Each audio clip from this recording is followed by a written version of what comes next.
Hi, and welcome to another short quick fix video.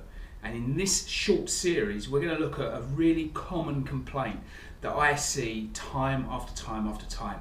Now, first, as always, my disclaimer: I cannot, and obviously will not, be able to diagnose any problems just off the cuff.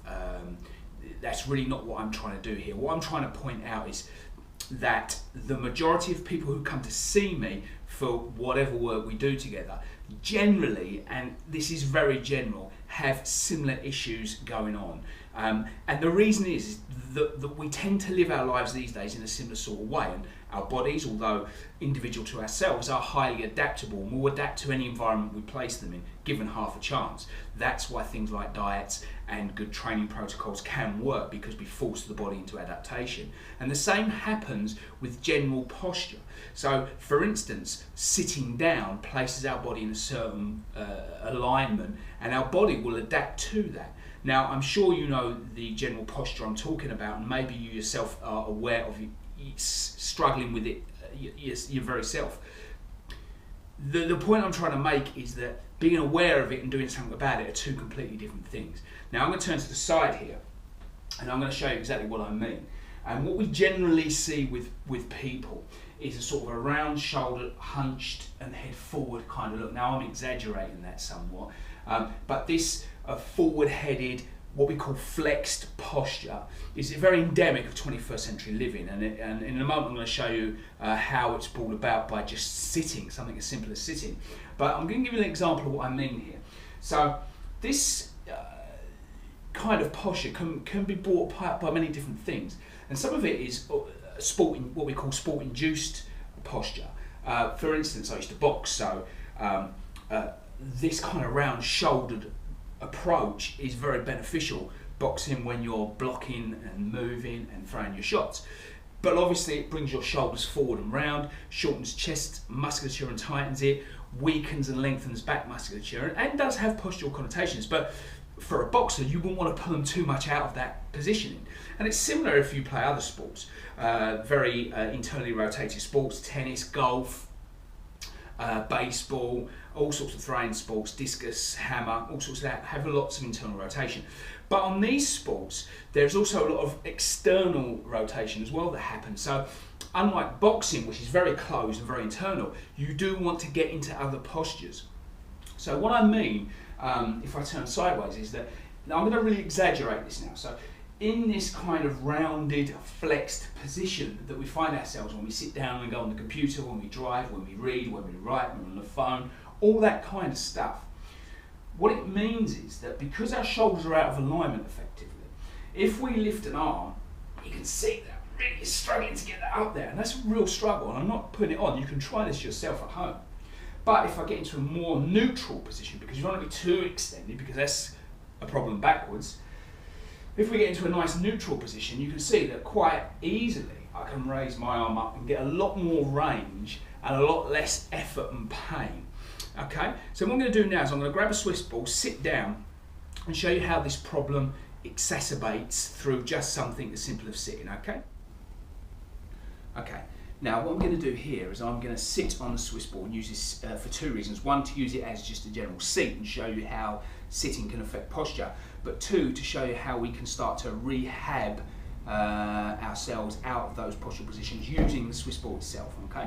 So first of all, how we normally sit. Now,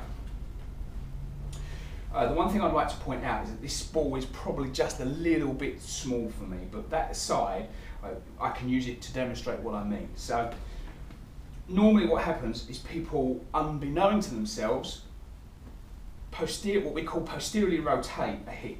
You can imagine your hip is a bucket, you pour water out the back, water comes out the back. This is going to flatten the lower back. It's going to mean we hunch forward with our shoulders rotated inwards and away from their natural plane of movement. We're going to be on a computer, okay? We're going to be on the phone, we're going to be driving. All this leads to adaptation, as we spoke of earlier. So we're getting our body used to being in a certain position, and if we stay in that position long enough, our body's going to go, okay, I get what you're trying to say to me, let's give you this position. So it will shorten muscles in the front of the body and lengthen and weaken muscles in the back of the body. Now what generally happens with people and their exercise, their sport, their dietary goals is they quite rightly decide they're going to perform some exercise, but they're in this flexed position, and that's where they exercise from. And what we really need to do is we really need to get into a more neutral or extended position. Okay. Now I always start people on a Swiss ball with this, and the easy way to do it is if we sit on here, is I just get people used to being in a neutral position. So from this flexed position that they normally find themselves in here, we have the other extreme, which is a really open position. And then what I do is tipping the hips back, forward, you're just rolling the ball forward and back and tipping the hips. I tend to find a neutral, somewhere in the middle, where I can sit now. I can sit nice and upright, I can lengthen the spine, I can get the shoulders back, can get the head up, and I can sit nice and upright. Now I have got the benefit of a mirror here, and I hope you can see this, but to me that feels about neutral for me. Any more and I'm in too much of extension, any less and I'm in too much of flexion. So for me that feels about right. I can bounce there on the ball and I can just hold that position. Now the problem you're going to find is that's going to feel very, very strange, very weird. So you have to get used to it. I would use a Swiss ball in place of a seat, but I would build into it. I wouldn't use it all day, so you're going to get quite sore. The ball will move, which means that deep stabilising muscles throughout the body will fire and will certainly help. You've all heard of core training.